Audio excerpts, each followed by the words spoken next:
ലോക എക്സ്പോ 2020 ഒരുക്കങ്ങളുടെ ഭാഗമായി ദുബായ് വൈദ്യുത ജല അതോറിറ്റി പുതിയ പദ്ധതികൾ തയ്യാറാക്കി. സുസ്ഥിരവും ശുദ്ധവുമായ ഊർജ്ജം എന്ന UAE വൈസ് പ്രസിഡന്റും പ്രധാനമന്ത്രിയും ദുബായ് ഭരണാധികാരിയുമായ Sheikh Mohammed bin Rashid Al മക്തൂമിന്റെ ലക്ഷ്യം സാക്ഷാത്കരിക്കുന്നതിനാണ് പദ്ധതികളിൽ ഊന്നൽ നൽകുന്നതെന്ന് അധികൃതർ അറിയിച്ചു.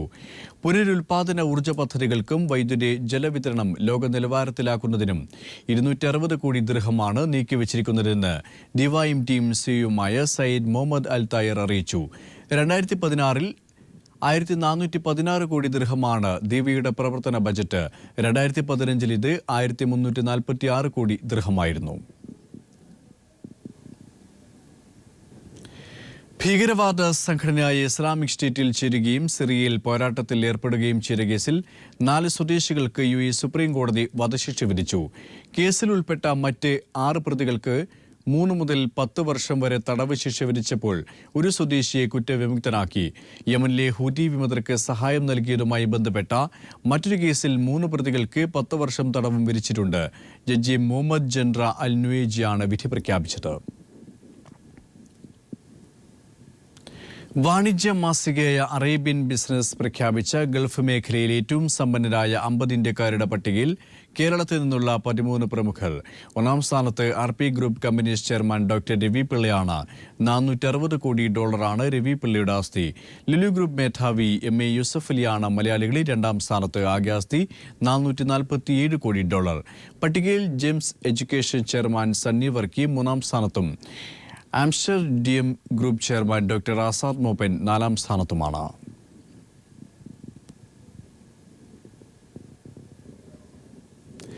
ദമാം ഇന്റർനാഷണൽ ഇന്ത്യൻ സ്കൂളിൽ പുതിയ അധ്യയന വർഷം മുതൽ ട്രാൻസ്പോർട്ടേഷൻ നടത്തിപ്പുമായി ബന്ധപ്പെട്ട് ഏർപ്പെടുത്താൻ തീരുമാനിച്ച സമയക്രമീകരണം അശാസ്ത്രീയമാണെന്ന് ദമാം നവോദയ.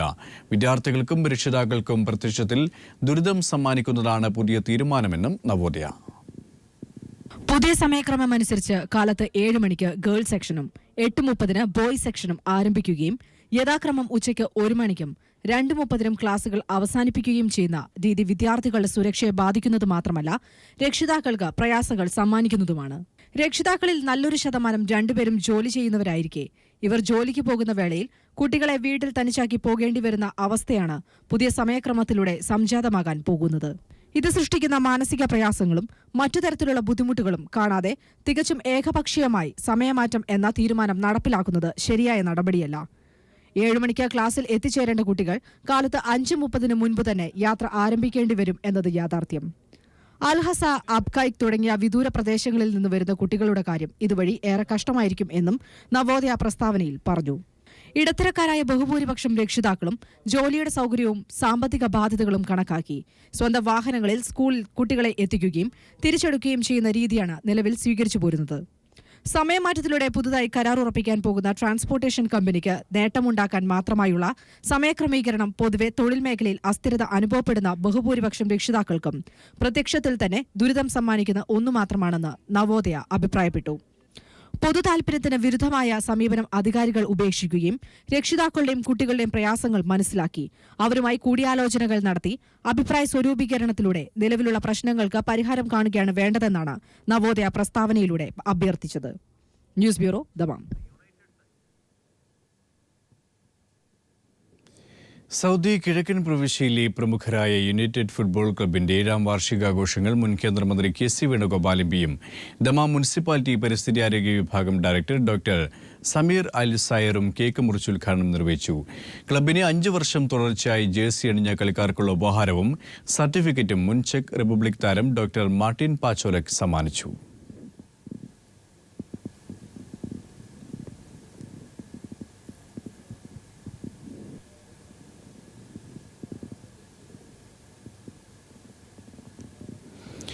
ഇന്ത്യയിൽ വർദ്ധിച്ചുവരുന്ന അസഹിഷ്ണുതയ്ക്കും സംഘപരിവാർ ആക്രമണങ്ങൾക്കുമെതിരെ പ്രവാസി യുവാക്കളുടെ പ്രതിഷേധമായി യൂത്ത് ഇന്ത്യ അൽക്കോബാർ ഫാസിസത്തിനെതിരെ യുവശക്തി സെമിനാർ സംഘടിപ്പിച്ചു. പ്രവാസി സാംസ്കാരിക വേദി Thuqbah area president Shajahan T. Abbas, Najmuzzaman, Muhammad Sofan, KMCC Thuqbah area president Main Haji, Abhijith എന്നിവർ സംസാരിച്ചു. ജനലക്ഷങ്ങൾ അണിനിരുന്ന മഹാറാലിയുടെ CPM പോളിറ്റ് ബ്യൂറോ അംഗം പിണറായി വിജയൻ നയിച്ച നവകേരള മാർച്ചിന് തിരുവനന്തപുരത്ത് ഉജ്ജ്വല സമാപനം. സമാപന സമ്മേളനം ജനറൽ സെക്രട്ടറി സീതാറാം യെച്ചൂരി ഉദ്ഘാടനം ചെയ്തു. ജാഥാ പ്രയാണത്തിനിടെ സംസ്ഥാനത്തുടനീളം കണ്ട ജനമുന്നേറ്റം തന്നെയാണ് ശംഖുമുഖത്തും ദൃശ്യമായത്. സമ്മേളനം ആരംഭിക്കുന്നതിന് മണിക്കൂറുകൾക്ക് മുമ്പേ ശംഖുമുഖം ജനനിബിഡമായിരുന്നു. ചെമ്പതാകകൾ പാറിപ്പറക്കവേ ആകാശ അതിരുകളെ ഭേദിക്കുന്ന മുദ്രാവാക്യങ്ങളുടെ അകമ്പടിയോടെ ജാഥാനായകൻ പിണറായി വിജയൻ കടന്നുവന്നു. ഒപ്പം ജാഥയിലെ മറ്റ് സ്ഥിരാംഗങ്ങളും. ശംഖുമുഖത്ത് തിങ്ങിക്കൂടിയ പുരുഷാരം അങ്ങേയറ്റത്തെ ഹൃദയവായ്പോടെ ജാഥാനായകനെ വരവേറ്റു. തുടർന്ന് ചുവപ്പ് സേനാംഗങ്ങളുടെ guard of owner.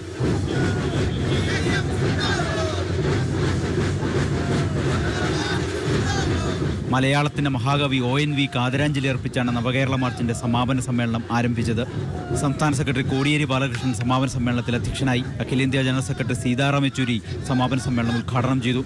Polit bureau അംഗങ്ങളായ S. രാമചന്ദ്രപിള്ള, MA ബേബി, പ്രതിപക്ഷ നേതാവ് VS അച്യുതാനന്ദൻ, ജാഥയിലെ സ്ഥിരാംഗങ്ങൾ തുടങ്ങിയവർ പങ്കെടുത്തു. 3 ലക്ഷത്തിലധികം ബഹുജനങ്ങൾ സമാപന സമ്മേളനത്തിൽ പങ്കെടുത്തതായാണ് കണക്ക്. തിരുവനന്തപുരം ജില്ല മാത്രം കേന്ദ്രീകരിച്ചായിരുന്നു സമാപനത്തിന്റെ ഭാഗമായ ബഹുജന സംഗമം സംഘടിപ്പിച്ചത്.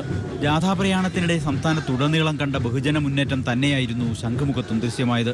ഓരോ സ്വീകരണ കേന്ദ്രങ്ങളിലും കണ്ടതുപോലെ സമാപന വേദിയിലേക്കും ജനസഞ്ചയം ഒഴുകിയെത്തി. നേതാക്കളുടെ ഓരോ വാക്കുകളും ഹർഷാരവത്തോടെ പുരുഷാരം വരവേറ്റു. CPIMന്റെ ബഹുജനാടിത്തറ വിളിച്ചോതുന്നതായിരുന്നു അറബിക്കടലിന്റെ ഓരത്ത് രൂപം കൊണ്ട മനുഷ്യ മഹാസമുദ്രം. ശംഖുമുഖത്തു നിന്നും സാലി മുഹമ്മദ്. BJPക്ക് ബദലല്ല കോൺഗ്രസ് എന്ന് CPM general secretary Sitaram Yechury. പരസ്പരം സഹായിക്കുകയാണ് ഇരു പാർട്ടികളുടെയും നയം. വിയോജിക്കുന്നവരെ മോദി സർക്കാർ കായികമായി നേരിടുകയാണെന്നും ആക്രമണങ്ങളെ എങ്ങനെ പ്രതിരോധിക്കണമെന്ന് CPMന് അറിയാമെന്നും യെച്ചൂരി വ്യക്തമാക്കി. ജവഹർലാൽ നെഹ്റു സർവകലാശാലയെ ദേശവിരുദ്ധമായി മുദ്രകുത്താനാണ് RSS ശ്രമമെന്ന് സീതാറാം യെച്ചൂരി പറഞ്ഞു. വിയോജിക്കുന്നവരെ കായികമായി നേരിടുകയാണ് മോദി സർക്കാർ. ഇതിന്റെ ഒടുവിലത്തെ ഉദാഹരണമാണ് ദില്ലിയിലെ AKG ഭവന് നേരെയുള്ള ആക്രമണം. is now resulting in the mounting of attacks against our own party headquarters in Delhi yesterday, and the continuation of that, which we see in attacking the educational campuses like the Jawaharlal Nehru University. And the third aspect is the authoritarian manner in which this government, this Modi government, is functioning. Center-state relations, the question of intolerance, the question of not accepting any dissenting opinion in the country. BJPക്ക് ബദലാകാൻ കോൺഗ്രസിന് കഴിയില്ല. പരസ്പരം സഹായിക്കുന്ന നിലപാടാണ് ഇരു പാർട്ടികൾക്കുമെന്ന് യെച്ചൂരി നിലപാട് വ്യക്തമാക്കി. So Congress can never be the alternative to the BJP. Congress facilitates the BJP. BJP again may facilitate the Congress there in the center, but the people of India and people of Kerala want to break out from this syndrome of a football game, that from one goal post the ball is shot into the other goal post. Congress or the BJP, now the time has come to say no to both of them and to build and strengthen the left democratic forces and the left democratic alternative in our country. രാജ്യം ഗുരുതര വെല്ലുവിളി നേരിടുന്ന സാഹചര്യത്തിൽ ശരിയായ പാത കാണിക്കാൻ കേരളത്തിന് കഴിയണമെന്നും യെച്ചൂരി ആവശ്യപ്പെട്ടു. News bureau, Thiruvananthapuram. ഉമ്മൻചാണ്ടി ഭരണത്തിൽ സമസ്ത മേഖലകളും തകർന്നതായി പിണറായി വിജയൻ. ഉമ്മൻചാണ്ടി മുഖ്യമന്ത്രിയായി തുടരുന്നത് കേരളത്തിന് അപമാനകരം.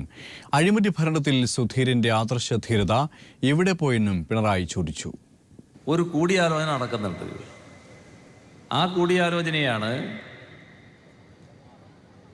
എങ്ങനെയെങ്കിലും അക്കൗണ്ട് തുടങ്ങണം എന്നതിനുള്ള ആലോചന. ആ അക്കൗണ്ട് തുടങ്ങാനുള്ള ആലോചനയുടെ ഭാഗമായാണ് വടകര ബേപ്പൂർ മോഡൽ ഈ കേരളത്തിലുണ്ടായിരുന്നത്. RSSന് അക്കൗണ്ട് തുടങ്ങണം. അപ്പോൾ അക്കൗണ്ട് തുടങ്ങാൻ സഹായിച്ചു കൊടുക്കുക, സഹായിച്ചവരെ തിരിച്ച് സഹായിക്കുക, ഇതായിരുന്നു ആ കാലത്തുണ്ടായത്. പക്ഷേ അപ്പോൾ ഒരു കാര്യം സംഭവിച്ചു. കേരളത്തിൻ്റെ മതനിരപേക്ഷ മനസ്സ് വളരെ പ്രക്ഷുബ്ധമായി. ഈ അവിശുദ്ധ കൂട്ടുകെട്ടുകാർക്ക് കനത്ത പരാജയം ഏറ്റുവാങ്ങേണ്ടി വന്നു. ഇപ്പോൾ വീണ്ടും അതേ ആലോചനയാണ് നടന്നത്. രണ്ടു കൂട്ടർക്കും ഇത് ആവശ്യമുണ്ട്. മുഖ്യമന്ത്രിയും മന്ത്രിമാരും അഴിമതിയിൽ മുങ്ങിക്കുളിച്ചിട്ടും മാറ്റി നിർത്താൻ ആദർശധീരനായ KPCC അധ്യക്ഷൻ തയ്യാറാകാത്തത് കോൺഗ്രസിന്റെ ജീർണതയാണ് വെളിവാക്കുന്നത്. ഇത്രമാത്രം ജീർണത ബാധിച്ചൊരു മനുഷ്യൻ കേരളത്തിൻ്റെ മുഖ്യമന്ത്രിയായിട്ടിരിക്കുക എന്ന് പറയുന്നത് നമ്മുടെ നാടിന് അവമാനമല്ലേ? ഇവിടെ KPCCക്ക് നല്ല ആദർശ ധീരൻ തന്നെ പ്രസിഡൻ്റായിട്ട് ഇരിക്കുന്നു. വല്ലതും ആലോചിക്കാൻ കഴിഞ്ഞോ? അവിടെ ഒരു മഹതി സോണിയാഗാന്ധി പ്രസിഡൻ്റായിട്ടിരിക്കുന്നു കേന്ദ്രത്തിൽ. അവർക്ക് ഇടപെടാൻ കഴിഞ്ഞോ? LDF മന്ത്രിസഭ രൂപീകരിച്ചാൽ KM മാണിമാരും ബാബുമാരും ഉണ്ടാവില്ല. സർക്കാർ ഓഫീസുകളിൽ നിലനിൽക്കുന്ന കൊടിയ അഴിമതി ഇല്ലാതാക്കാൻ ഭരണപരിഷ്കരണ നടപടികൾ അനിവാര്യമാണെന്നും പിണറായി ചൂണ്ടിക്കാട്ടി. പ്രകൃതിയെ സംരക്ഷിച്ചുകൊണ്ടുള്ള വികസനമാവണം നടപ്പാക്കേണ്ടത്. വ്യാവസായിക മേഖലയിൽ കാലാനുസൃതമായ സാങ്കേതിക മാറ്റങ്ങൾ കൊണ്ടുവരാൻ കഴിയണം. വെള്ളാപ്പള്ളിയുടെ പാർട്ടിക്ക് രക്ഷയില്ല എന്നതുകൊണ്ടാണ് മകനെ അധ്യക്ഷസ്ഥാനത്ത് നിന്ന് നീക്കാൻ തീരുമാനിച്ചതെന്നും പിണറായി ചൂണ്ടിക്കാട്ടി. ജാഥയിലെ ഒരു മാസത്തെ അനുഭവം പങ്കുവച്ചുകൊണ്ടാണ് പിണറായി വിജയൻ പ്രസംഗം അവസാനിപ്പിച്ചത്. News bureau, Thiruvananthapuram. ചില്ലുകൂട്ടിൽ വെക്കേണ്ടത് കോൺഗ്രസിനെയാണെന്ന് VS അച്യുതാനന്ദൻ. വെള്ളാപ്പള്ളിയും കുടുംബത്തെയും ജനങ്ങൾ പിടികൂടുമെന്നും VS പറഞ്ഞു. സംസ്ഥാനത്ത് കോലിബി സഖ്യം പുനഃസ്ഥാപിക്കാൻ നീക്കമെന്ന് കോടിയേരി ബാലകൃഷ്ണൻ വ്യക്തമാക്കി. തെരഞ്ഞെടുപ്പ് മുന്നിലെത്തിയ സാഹചര്യത്തിൽ ഇതിനെ കരുതിയിരിക്കണമെന്നും കോടിയേരി പറഞ്ഞു. ശംഖുമുഖം കടൽ തീരത്തിന് ബദലായി രൂപപ്പെട്ട പ്രവർത്തകരുടെ ചെങ്കടലിനെ ആവേശ കൊടുമുടിയിലാക്കുന്നതായിരുന്നു ഓരോ നേതാക്കന്മാരുടെയും പ്രസംഗങ്ങൾ. സരിതാ നായരുടെ കയ്യിൽ നിന്ന് പോലും കൈക്കൂലി വാങ്ങിയ ആളാണ് മുഖ്യമന്ത്രിയെന്ന് കോടിയേരി പരിഹസിച്ചു. പണ്ട് കേരളീയൻ എന്ന് പറഞ്ഞാൽ ഒരു നിലയും വിലയും ഒക്കെ ഉണ്ടായിരുന്നു. എന്നാൽ ഇന്ന് കേരളീയൻ എന്ന് പറഞ്ഞാൽ ലജ്ജിച്ച് തലതാഴ്ത്തേണ്ട അവസ്ഥയാണെന്ന് ഉമ്മൻചാണ്ടി ഭരണത്തെ ചൂണ്ടിക്കാണിച്ചുകൊണ്ട് കോടിയേരി ആരോപിച്ചു. ആ സരിതാ നായരുടെ അടുത്തുനിന്ന് പോലും കൈക്കൂലി വാങ്ങിയൊരു മുഖ്യമന്ത്രി നമ്മുടെ കേരളത്തിന് അപമാനമല്ലേ? കേരളക്കാർ, രാഷ്ട്രീയക്കാരെന്ന് പറഞ്ഞാൽ മറ്റ് സംസ്ഥാനത്ത് പോകുമ്പോൾ നമുക്കൊരു നിലയും വിലയും ഉണ്ടായിരുന്നു. ഇപ്പോൾ മറ്റേതെങ്കിലും സംസ്ഥാനത്ത് പോയാൽ ആളുകൾ ചോദിക്കുന്നത്, നിങ്ങൾ കേരളത്തിൽ നിന്നാണോ വരുന്നത്? ആ 1,90,00,000 ആ സ്ത്രീയുടെ കയ്യിൽ നിന്ന് വാങ്ങിയ മുഖ്യമന്ത്രിയുടെ നാട്ടിൽ നിന്നാണോ വരുന്നത് എന്ന് ചോദിക്കുന്ന അവസ്ഥയായില്ലേ? ശക്തിയുള്ള കമ്മ്യൂണിസ്റ്റ് പാർട്ടിക്ക് മാത്രമേ ബദൽ സൃഷ്ടിക്കാൻ കഴിയൂ എന്നും കമ്മ്യൂണിസ്റ്റ് പാർട്ടികളുടെ ശരി നിലപാടുകൾ കൊണ്ടാണ് ജനങ്ങളുടെ വിശ്വാസം എന്നും ആർജിച്ചിട്ടുള്ളതെന്നും CPIM പൊളിറ്റ് ബ്യൂറോ അംഗം S. രാമചന്ദ്രൻ പിള്ള പറഞ്ഞു. സുതാര്യവും ജനാധിപത്യപരവുമായ രീതിയിൽ നമ്മുടെ രാജ്യത്തിൻ്റെ നയസമീപനങ്ങൾ തീരുമാനിക്കുന്ന ഒരു സംവിധാനമുണ്ടാക്കാനാണ് കമ്മ്യൂണിസ്റ്റ് പാർട്ടി ഓഫ് ഇന്ത്യ മാർക്സിസ്റ്റും ഇടതുപക്ഷ ജനാധിപത്യ പ്രസ്ഥാനവും പരിശ്രമിക്കുന്നത്. അധികാരം കിട്ടിയാൽ ഇടതുപക്ഷത്തിന്റെ മദ്യനയം എന്താണെന്ന് അറിയാൻ വേണ്ടി മാത്രം വിമാനക്കൂലി മുടക്കി രാഹുൽ ഗാന്ധി കേരളത്തിൽ വരേണ്ടിയിരുന്നില്ലെന്ന് VS പരിഹസിച്ചു. കമ്മ്യൂണിസ്റ്റ് പാർട്ടിയെ ചില്ലിട്ട് വെക്കണമെന്ന് പറഞ്ഞ AK ആന്റണിക്കുള്ള VSന്റെ മറുപടി ഇങ്ങനെയായിരുന്നു. 440 MPമാരായി ഉണ്ടായിരുന്ന കോൺഗ്രസിന് ഇപ്പോഴുള്ളതെത്ര? 44. ഇങ്ങനെയാണ് കോൺഗ്രസ് ഉയരുന്നത്. ചില്ലിട്ട മേഖലയിൽ ആരെയാണ് ഇരുത്തേണ്ടത് എന്ന് ഞാൻ മിസ്റ്റർ ആന്റണിയോട് പ്രത്യേകിച്ച് ചോദിക്കേണ്ടതില്ലല്ലോ. കമ്മ്യൂണിസ്റ്റ് പാർട്ടിയെ ഇങ്ങനെ ആക്ഷേപിക്കുന്ന പലർക്കും ജനങ്ങൾ നല്ല മറുപടി കൊടുത്തിട്ടുണ്ട്. രാഷ്ട്രപിതാവിനെ വെടിവെച്ച് കൊന്നവർ കള്ളക്കഥകൾ കെട്ടിച്ചമച്ച് രാജ്യത്ത് വിഭാഗീയത പടർത്തുകയാണെന്ന് CPIM പൊളിറ്റ് ബ്യൂറോ അംഗം MA ബേബി സംഘപരിവാറിനെ ചൂണ്ടി പറഞ്ഞു. ഇന്ന് ദാബോൽക്കറെ വെടിവെച്ച് കൊല്ലുന്നു, പ്രതിഷേധമുയരുന്നുണ്ട്. എന്നാൽ ഇതിൻ്റെ ആപത്തിൻ്റെ ഗൗരവം മനസ്സിലാക്കി പ്രതിഷേധമുയരുന്നുവോ? ദളിതനെ തീയിട്ട് കൊല്ലുമ്പോൾ ഞാൻ ദളിതനല്ലല്ലോ, ഞാനിതിന് ശബ്ദം ഉയർത്തണം. ശാസ്ത്രപ്രബോധകനായ കൽബുർഗിയെ വെടിവെച്ച് കൊല്ലുമ്പോൾ ഞാൻ മിണ്ടുന്നില്ല, കാരണം ഞാൻ ശാസ്ത്രപ്രബോധകനല്ല. CPIMന്റെ ഓഫീസ് ആക്രമിക്കുമ്പോൾ ഞാൻ അനങ്ങുന്നില്ല, കാര്യം ഞാൻ CPIMകാരനല്ല. CPIMന്റെ ഓഫീസ് ആക്രമിച്ചാൽ എനിക്കെന്താണ്? ഈ നിലയിലേക്ക് കാര്യങ്ങൾ പോകാൻ അനുവദിച്ചുകൂടാ. News bureau, Thiruvananthapuram. CPM general secretary Sitaram യെച്ചൂരിക്ക് ഭീഷണി. JNU സമരത്തിൽ വിദ്യാർത്ഥികൾക്ക് അനുകൂലമായി നിലപാടെടുത്തതിനെതിരെയാണ് ഭീഷണി. പാർട്ടി ആസ്ഥാനത്തേക്ക് ഇന്നലെ രാത്രി മുതൽ പുലർച്ചെ വരെ ഭീഷണി ഫോൺ കോളുകൾ ലഭിച്ചു. ദില്ലി പോലീസ് കേസ് രജിസ്റ്റർ ചെയ്ത് അന്വേഷണം ആരംഭിച്ചു. CPIM കേന്ദ്ര കമ്മിറ്റി ഓഫീസിൽ ഇന്നലെ ആക്രമണം നടന്നതിന് പിന്നാലെയാണ് സീതാറാം യെച്ചൂരിയെ ഭീഷണിപ്പെടുത്തിക്കൊണ്ട് ഫോൺ കോളുകൾ വന്നത്. രാത്രി 10:30 മുതൽ പുലർച്ചെ 1 മണിവരെ ഭീഷണി ഫോൺ കോളുകൾ തുടർച്ചയായി വന്നു. JNU സമരത്തിൽ വിദ്യാർത്ഥികൾക്ക് അനുകൂലമായി നിലപാടെടുത്തതിനെതിരെയായിരുന്നു ഭീഷണി. അസഭ്യവർഷവും ഉണ്ടായതായി റിസപ്ഷനിസ്റ്റ് അറിയിച്ചു. യെച്ചൂരി ചെയ്യുന്നത് തെറ്റാണെന്നും അയാൾക്ക് രാജ്യം വിട്ടുപോകേണ്ടി വരുമെന്നും ഭീഷണിയിൽ പറയുന്നു. ആം ആദ്മി സേന അംഗമെന്നായിരുന്നു വിളിച്ച ഒരാൾ പറഞ്ഞത്. പാർട്ടി ഓഫീസിലേക്ക് ആക്രമണം നടത്തിയവരും ആം ആദ്മി സേനയെന്നാണ് ഇന്നലെ സ്വയം പരിചയപ്പെടുത്തിയത്. എന്നാൽ ഇവർക്ക് പിന്നിൽ RSS ആണെന്ന് വ്യക്തം. ഭീഷണി സംബന്ധിച്ച പരാതി പാർട്ടി ആസ്ഥാനത്തിന് സമീപമുള്ള മന്ത്രിമാർഗ് പോലീസ് സ്റ്റേഷനിൽ നൽകി. ഇതേ തുടർന്ന് ദില്ലി പോലീസ് കേസ് രജിസ്റ്റർ ചെയ്ത് അന്വേഷണം ആരംഭിച്ചു. AKG ഭവന് പോലീസ് സുരക്ഷ വർദ്ധിപ്പിച്ചിട്ടുണ്ട്. ബാരിക്കേഡുകളടക്കമുള്ള സുരക്ഷാ സംവിധാനങ്ങളാണ് ഒരുക്കിയിരിക്കുന്നത്. ഇന്നലെ പാർട്ടി കേന്ദ്ര കമ്മിറ്റി ഓഫീസിന് നേരെ ഒരു സംഘം ആളുകൾ ആക്രമണം നടത്തിയതിനെക്കുറിച്ചുള്ള അന്വേഷണവും പുരോഗമിക്കുന്നു. രാജ്യത്തെ ക്യാമ്പസുകളിൽ ഹിന്ദുത്വ അജണ്ട നടപ്പിലാക്കുന്നതിനെതിരെ പോരാടുക എന്നത് പാർട്ടി തീരുമാനമാണെന്ന് പോളിറ്റ് ബ്യൂറോ അംഗം പ്രകാശ് കാരാട്ട് പ്രതികരിച്ചു. News bureau, Delhi. Delhi Patiala house കോർട്ടിൽ RSS അനുകൂല അഭിഭാഷകരുടെ അഴിഞ്ഞാട്ടം. അറസ്റ്റിലായ JNU വിദ്യാർത്ഥി യൂണിയൻ പ്രസിഡന്റ് കൻഹയ്യ കുമാറിനെ കോടതിയിൽ ഹാജരാക്കുന്നതിനിടെ ഒരു സംഘം അഭിഭാഷകർ അക്രമം അഴിച്ചുവിട്ടു. കോടതി മുറിക്കുള്ളിൽ ഉണ്ടായിരുന്ന Kairali TV reporter Manushankar, Asianet reporter Savithri എന്നിവരടക്കം നിരവധി മാധ്യമപ്രവർത്തകർക്ക് ക്രൂരമായ മർദ്ദനമേറ്റു. BJP MLA OP ശർമ്മയുടെ നേതൃത്വത്തിൽ കോടതിക്ക് പുറത്തും അക്രമം അഴിച്ചുവിട്ടു.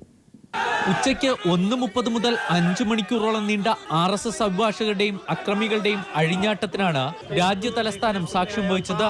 കൻഹയ്യ കുമാറിനെ ഹാജരാക്കുന്ന ദില്ലി പട്യാല ഹൗസ് കോർട്ടിലെ 4-ാം നമ്പർ മുറി കേന്ദ്രീകരിച്ചായിരുന്നു RSS അക്രമികളുടെയും അഭിഭാഷകരുടെയും അക്രമം. കോടതി മുറിയിലുണ്ടായിരുന്ന JNU അധ്യാപകരെ ആട്ടിപ്പായിച്ച സംഘം മാധ്യമപ്രവർത്തകർക്ക് നേരെ തിരിഞ്ഞു. സംഭവത്തെക്കുറിച്ച് വാർത്ത ഫോണിൽ നൽകുകയായിരുന്ന കൈരളി TV റിപ്പോർട്ടർ മനുശങ്കറിനെ പിന്നിലൂടെ എത്തിയ ഒരു സംഘം തലക്കടിച്ചു വീഴ്ത്തി. പിന്നെ ക്രൂരമായി മർദ്ദിച്ചു. ഫോൺ വലിച്ചെറിഞ്ഞ് തകർത്തു. കോർട്ട് മുറിയിലേക്ക് ഓടിക്കേറിയ മനുശങ്കറിനെ പിന്തുടർന്നെത്തിയ സംഘം അവിടെയുണ്ടായിരുന്ന IB7, ഇന്ത്യൻ എക്സ്പ്രസ് ലേഖകർ എന്നിവരെയും മർദ്ദിച്ചു. നെറ്റിയിൽ മുറിവേറ്റ മനുശങ്കറിനെ പിന്നീട് പോലീസ് സഹായത്തോടെ കോടതിക്ക് പുറത്തെത്തിച്ച് ആശുപത്രിയിൽ പ്രവേശിപ്പിച്ചു. ഏഷ്യാനെറ്റ് മാധ്യമപ്രവർത്തക സാവിത്രിയെയും CPI നേതാവ് ബിനോയ് വിശ്വത്തിന് നേരെയും അക്രമമുണ്ടായി.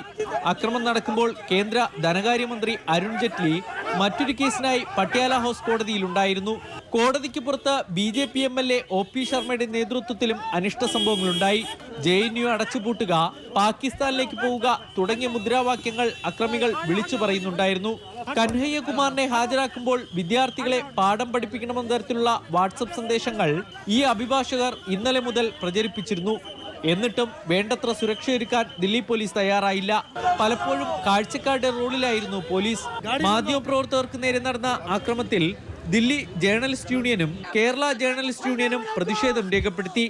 സംഘപരിവാറിന്റെ മുഖം വ്യക്തമായെന്ന് CPI കുറ്റപ്പെടുത്തി.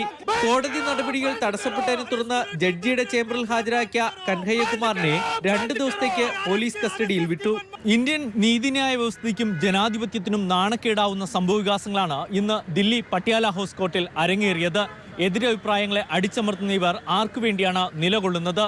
ഈ വാർത്ത ചെയ്യുന്നതിനിടയിൽ പരിക്കുപറ്റിയ reporter മനുശങ്കറിനും cameraman Rajeev കണ്ണാടിക്കൊപ്പം Santhosh സർലിംഗ്. AKG ഭവന് നേരെ നടന്ന ആക്രമണത്തിന് പിന്നിൽ BJPയും RSSും എന്ന് VS അച്യുതാനന്ദൻ പറഞ്ഞു. AKG ഭവന്റെ നേരെ ആക്രമണം നടത്തിയിട്ടുള്ളത് BJPയും സംഘപരിവാർ ശക്തികളുമാണ്. അവരുടെ ഈ ആക്രമണത്തെ ഞാൻ ശക്തിയായി പ്രതിഷേധിക്കുകയാണ്. ബംഗാളിൽ കോൺഗ്രസുമായുള്ള സഖ്യം PBയും കേന്ദ്ര കമ്മിറ്റിയും ചർച്ച ചെയ്ത് തീരുമാനിക്കുമെന്ന് സീതാറാം യെച്ചൂരി വ്യക്തമാക്കി. Bengal State Committee has discussed their situation and made certain proposals. Those proposals will come before the Politburo and the Central Committee of the party tomorrow, day after onwards. So the decisions on this matter will be taken there. Calicut management അസോസിയേഷന്റെ വാർഷിക management convention Kozhikode gateway ഹോട്ടലിൽ നടന്നു. Convention DMRC മുഖ്യ ഉപദേഷ്ടാവും management രംഗത്തെ വിദഗ്ധനുമായ E. Sreedharan ഉദ്ഘാടനം ചെയ്തു. Corporation mayor VKC Muhammad Koya, A. Pradeep Kumar MLA തുടങ്ങിയ പ്രമുഖർ ചടങ്ങിൽ പങ്കെടുത്തു. CMEയുടെ വാർഷിക പുരസ്കാരങ്ങൾ ചടങ്ങിൽ വിതരണം ചെയ്തു. മാനേജ്മെന്റ് രംഗത്തെ മികച്ച നേതൃത്വത്തിന് കൊച്ചൗസേബ് ചിറ്റിലപ്പള്ളിയെയും വിദഗ്ധ സ്ഥാപനത്തിനുള്ള അവാർഡിനായി ഹൈലൈറ്റ് ഗ്രൂപ്പിനെയും മികച്ച യുവ മാനേജറായി RG group executive director RG വിഷ്ണുവിനെയും യുവ സംരംഭകനായി അജയ് തോമസിനെയും VM സുധീറിനെയും മികച്ച വനിതാ സംരംഭകയായി റീന അനിൽകുമാറിനെയുമാണ് CMA പുരസ്കാരത്തിനായി തെരഞ്ഞെടുത്തത്. മൊബൈൽ വിപണന രംഗത്ത് 1 മില്യൺ കസ്റ്റമേഴ്സിന് സേവനം നൽകുന്ന 3G മൊബൈൽ വേൾഡ് ഉപഭോക്താക്കൾക്കായി മികച്ച ഓഫറുകൾ നൽകുന്നു. മൊബൈലുകൾക്ക് മറ്റെവിടെയുമില്ലാത്ത വിലക്കുറവാണ് 3G ഉപഭോക്താക്കൾക്കായി വാഗ്ദാനം ചെയ്യുന്നത്.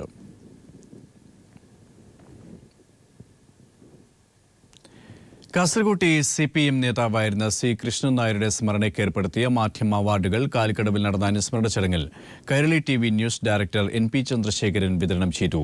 Media One TV Kozhikode reporter M. Saikumar, Mathrubhumi Kannur യൂണിറ്റിലെ sub editor M. S. Ragesh, Deshabhimani Thrikkaripur area ലേഖകൻ P. മസൂദ് എന്നിവർ അവാർഡുകൾ ഏറ്റുവാങ്ങി. CPM സംസ്ഥാന കമ്മിറ്റി അംഗം M. V. ജയരാജൻ, കാസർഗോഡ് ജില്ലാ സെക്രട്ടറി KP. സതീഷ് ചന്ദ്രൻ എന്നിവർ സംസാരിച്ചു. മലയാളത്തിന്റെ മഹാകവി ONV കുറുപ്പിന്റെ മൃതദേഹം സംസ്കരിച്ചു. ശാന്തി കവാടത്തിൽ പൂർണ്ണ ഔദ്യോഗിക ബഹുമതികളോടെയാണ് മലയാളം പ്രിയപ്പെട്ട കവിക്ക് വിട നൽകിയത്. ONVക്ക് ആദരമായി ശാന്തി കവാടത്തിൽ സ്വരലയുടെ നേതൃത്വത്തിൽ ഗാനാഞ്ജലി അർപ്പിച്ചു.